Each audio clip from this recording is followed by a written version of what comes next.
Wasn't planning to attend kasi hindi ko naman na-expect kung mananalo.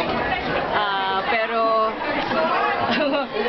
may nakita lang ako isang artista na parang nag-post siya na nag-fitting siya ng gown. Inisip ko na hindi ako nagpagawa ng gown kasi I wasn't expecting nga.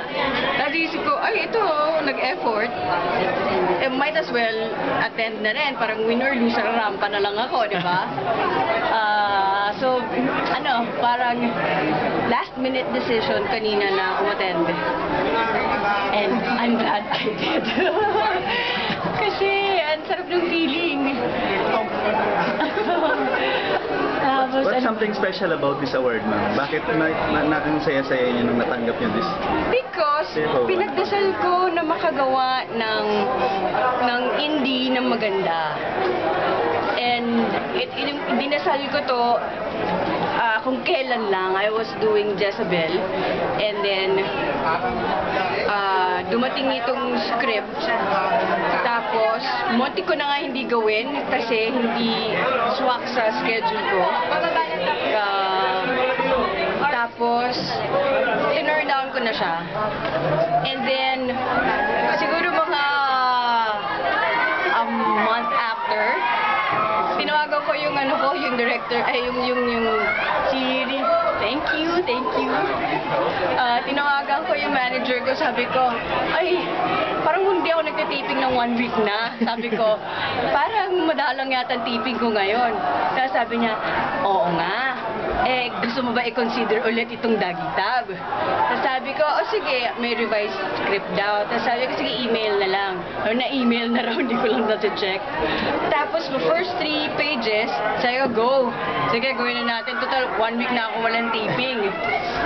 Tapos, yun, dinasal ko to And then, binigay. Mutik na ako nawala. And bumalik pa ulit. The first thing comes into your mind, narinig niyo yung pangalan niyo, being the best actress dito sa...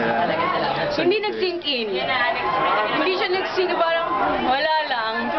Tapos nung nandun na sa stage, tsaka yung hanggang ngayon, kaya napapagod ako kasi nagpapalpitin ako hanggang ngayon. May effect sa inyo. Parang delayed yung sa akin, delayed yung effect. Memorable po doing this film. Ano po? Ano po yung memorable thing on doing this film?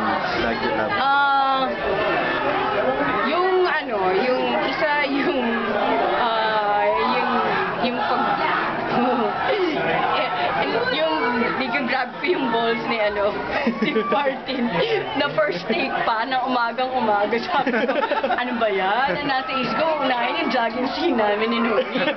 Tapos, ano ba yan? Ang aga-aga ng breakfast, itlog. One take lang ba yun, Miss Yula? Siyempre, kinakabahan ako. Memorable yun kasi, alam mo yun, talagang kinakabahan ako. Parang, hindi ko sabihin. Hindi ko sabihin. Pero kinausap niyo ba sa Martin? Ano gagawin niyo ng maayos yun? Or paano niyo pinaghandaan yung ganun ba? Hindi na pinaghandaan yun. Basta tinanggap niya yung di ba? Nabasa naman niya yung film. Tsaka hindi naman sexual yung yung scene na yun Hindi. Kaya din, kaya okay lang sa akin gawin. At saka isa pa, memorable din yung yung beach scene namin. Yes. Kinabahan din ako sa kissing scene namin. Kasi bata.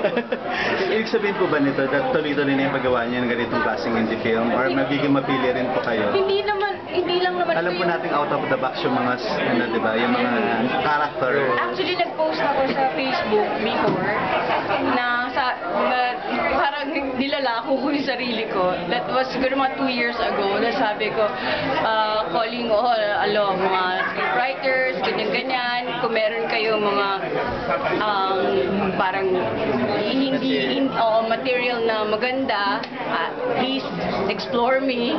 Diba? I'm willing to do to work for free even kung maganda talaga yung yung project. Masasabi niyo na po bang you're a real actress because you made an indie film like this tapos nanalo pa kayo ng award, diba? Oo, sabi ko nga kay Direk Chris Millado, nag-abot sa akin kanina, kasi director ko siya ng Jazz sa Saturna. And first musical ko yun ever, na nanalo ako ng Aliw Awards. Sabi ko nga, Direk, meron na ako sa stage, meron na ako sa TV, meron na rin ako sa TV. Sana lang, sabi ko, sa singing na lang. Suntok sa buwan. Kasi nagkaroon ako ng album before, pero hindi ko naman na-promote. Ayun na lang, singing na lang. Tapos siguro yung mainstream na film. Are you going to push her with that singing? Para makimit niya yung inyong award na yan? Hindi ko alam. Wala na. Pero yun na lang, dalawa wala. Tapos kompleto na ako, pwede na mamatay. Yung sila ako si twerking sa younger team, production team. Kasi, di ba, sa TV medyo older mga bihasa na. Ito, pag indie, medyo bago. Pero alam mo, nung una kong nakilala si Direk, hindi yan, hindi nag-occur sa akin na bata to, ganyan, pwede mo itong, alam mo yun, i-bully or whatever. Hindi, kasi material niya to eh. And bilib ako sa kanya kasi alam niya kung ano yung gusto niya. Hindi naman siya yung katulad ng iba na baguhan na parang hindi alam ko anong gagawin. Pero alam niya kung anong gusto niya. Kaya bilib ako sa kanya. And